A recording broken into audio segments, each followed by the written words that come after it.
Alright. Diba? Kanina mga idol, kahit anong pihit ko dyan, ganyan lang talaga ang apoy niya mga idol. Hindi nagbabago. So ngayon lumalakas na mga idol. Alright.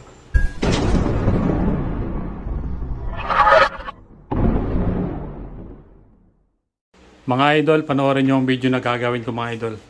Para sa inyo ito mga idol. Ito kasi ang problema mga idol sa burner na ito mga idol. Kahit anong pihit mo dyan mga idol, hindi na yan lumalakas. So, meron tong problema sa loob mga idol na kailangan natin ayusin para lumakas yan mga idol. So, sana masundan nyo ako mga idol. Alam ko, hindi lang ako ang nagkaroon ng problema na ito mga idol. So, sundan nyo ako. Patayin muna natin ito mga idol ha. At kailangan natin itong kalasin mga idol. Papakita ko sa inyo mga idol kung paano natin ayusin ito mga idol. So, kailangan natin itong kalasin dito mga idol.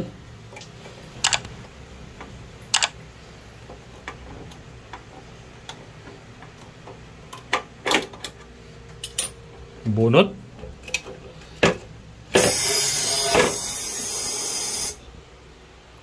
Putik na, hindi ko pa pala napatay yung gas. Okay na mga idol, napatay ko na yung gas. So, dali natin to mga idol sa labas. At doon natin to ayusin para mas maliwanag. Para makita nyo na maayos mga idol. So, tara, let's go. Alright mga idol, start na tayo mga idol. So, binaklas ko na mga idol kasi madilim dun sa loob. Ang ingay naman ng tricycle na to. Tanggalan ko kayo ng gulong. Kung nagbibideo ako dumadaan kayo. Hindi, biro lang mga idol. So start na tayo mga idol. Tanggalin natin ito mga idol ha. Walang problema dito mga idol. Kasi yung butas kung makikita nyo wala naman nakaharang. Dito wala rin mga idol. So ang problema nito mga idol, nandito mga idol. Sa dalawa lang na ito mga idol. Subo ko na ito mga idol kasi nagawa ko na rin ito sa luma naming burner mga idol. So sana masundan nyo ako mga idol. Dahil alam ko na hindi lang sa akin nangyari ito mga idol. Lahat ng burner yata nagkakaganito. Humihina dahil nahaharangan ng dumi. So kailangan natin itong baklasin mga idol. Para makita nyo mga idol. Hindi tayo nagbibiro. So let's go. Tanggalin natin ito mga idol. Medyo madulas. Gamit tayo ng kutsilyo mga idol. Yan o. Baklas na mga idol. So, kailangan natin ng screwdriver.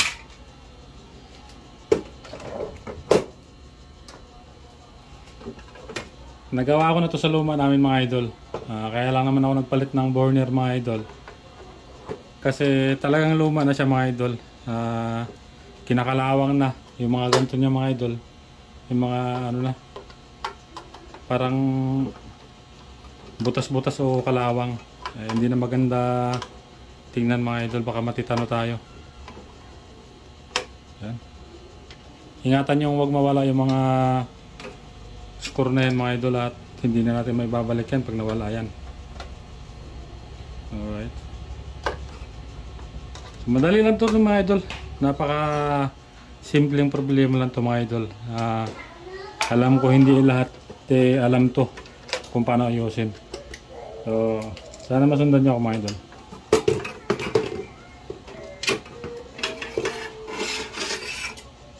So diyan ka muna sa gilid dahil wala ka nang pakinabang. Ito lang ang problema mga idol.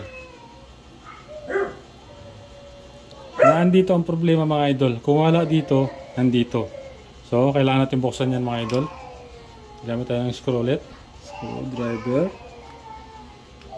May umiiyak mga idol. Hirap talaga pag wala tayo sa sa loob ng bahay kasi marami tayong naririnig mga idol, di ba? Pero di bale na. Importante, may deliver natin ng maayos yung nais nating malaman ng mga viewers. So, ayan mga idol.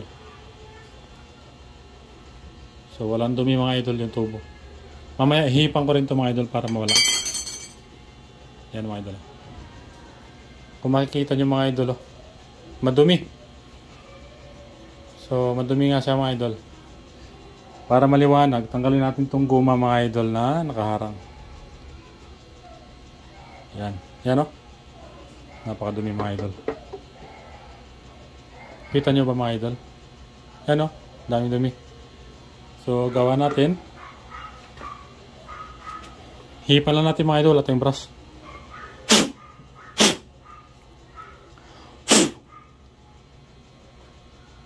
Kailangan pala ng brush. Buti may brush ako mga idol na maliit. Ay malaki pala. Yan. Ayan o mga idol.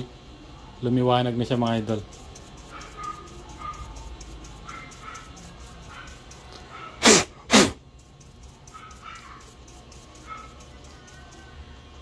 Yan, maliwanag na. Tapos kakabit natin ito mga idol yung pangikot para makita natin yung butas na yan kung walang nakaharang. So, tingnan nyo mabuti mga idol ha. So, maliwanag mga idol. Wala nakaharang mga idol. So, kung wala nakaharang dyan mga idol, isa lang ibig sabihin yan mga idol. Na andito ang problema mga idol. Ito.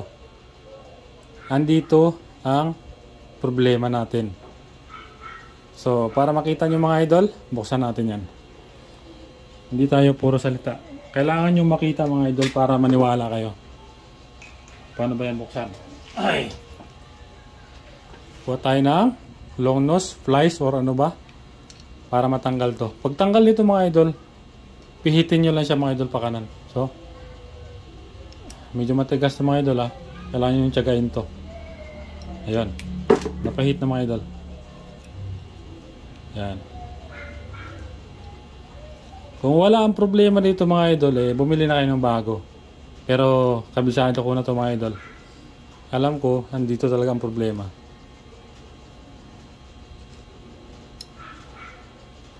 Andito ang problema, alam ko.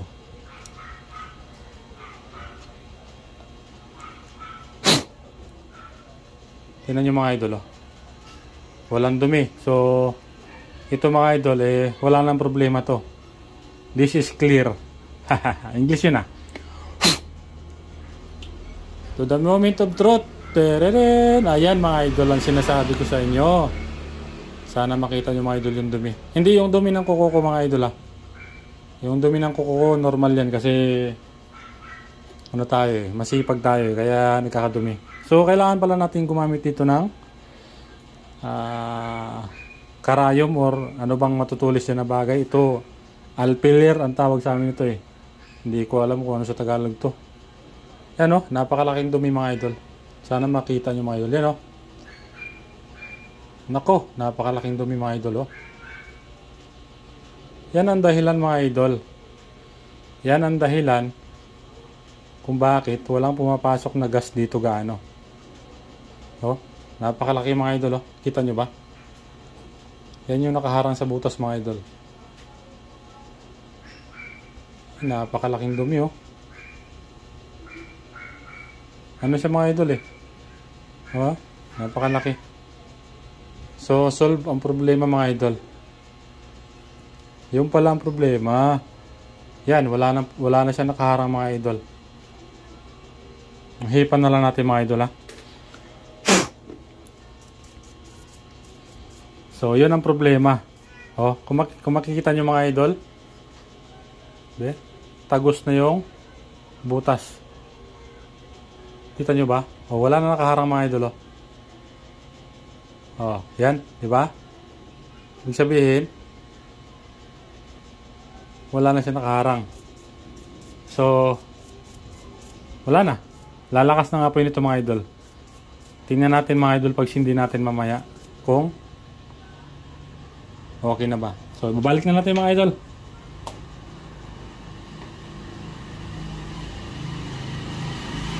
Babalik na natin mga idol. Wala nang problema. Yan. Paano ibalik? Tandaan nyo mga idol kung paano nyo binaklas ha. Baka baklas lang kayo ng baklas. Hindi nyo naman may balik na maayos.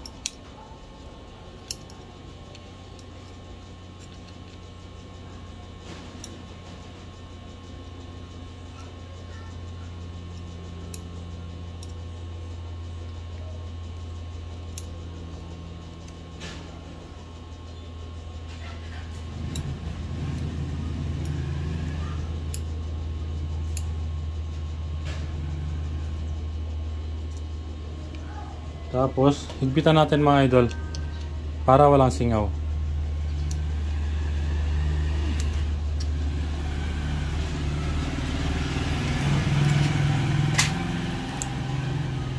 Alright, mahigpit na mga idol. Tapos, wag natin kalimutan yung guma mga idol. Guma para dyan. Kasi pag wala tong guma na to, sisingaw yung gas. Yan. Alright. Tapos, balik na natin to mga idol.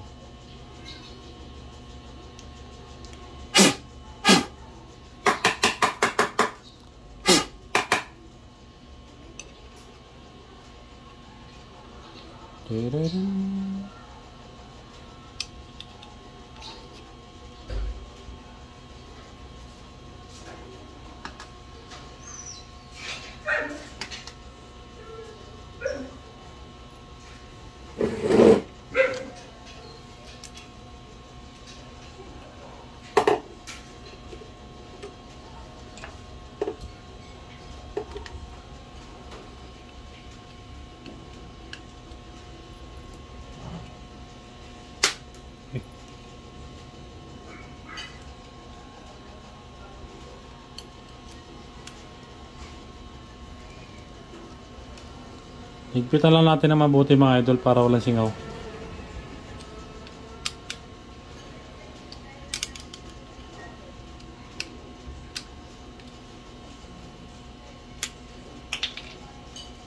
Alright.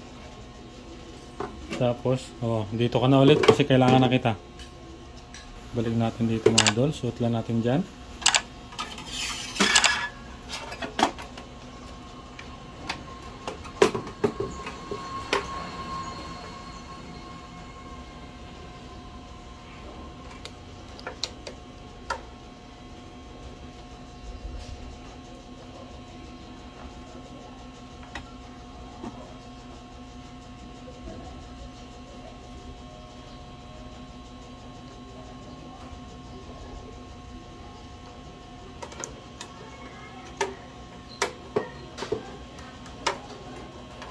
Yun.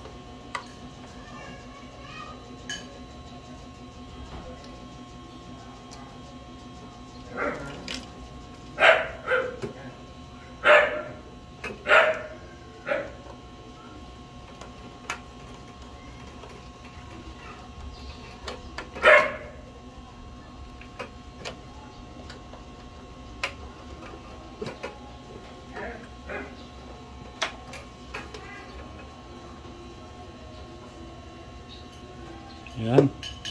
Balik na natin tong pinakapihitan niya mga idol.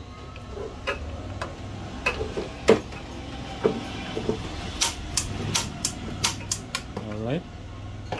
Tapos ito, balik na natin.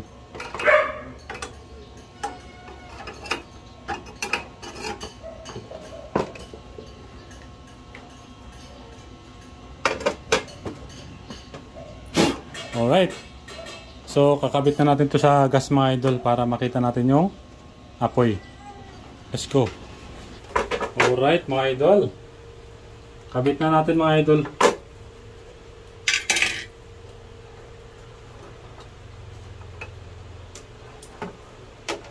Para makita natin ang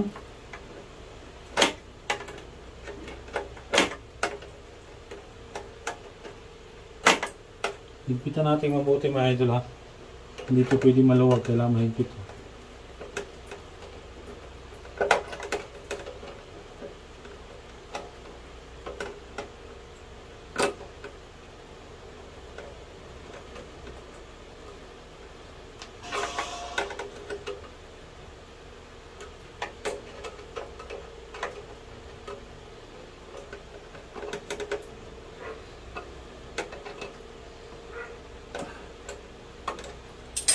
Alright, mahigpit na mga idol. So, buksan na natin yung gas sa baba mga idol.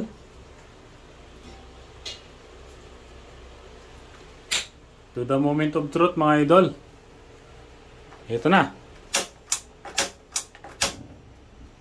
Ayan mga idol oh. Yan ang sinasabi ko sa inyo mga idol oh.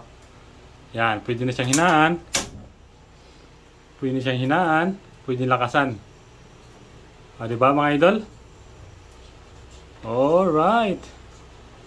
Diba? Kanina mga idol, kahit anong pihit ko dyan, ganyan lang talaga nga po yun yung mga idol. Hindi nagbabago.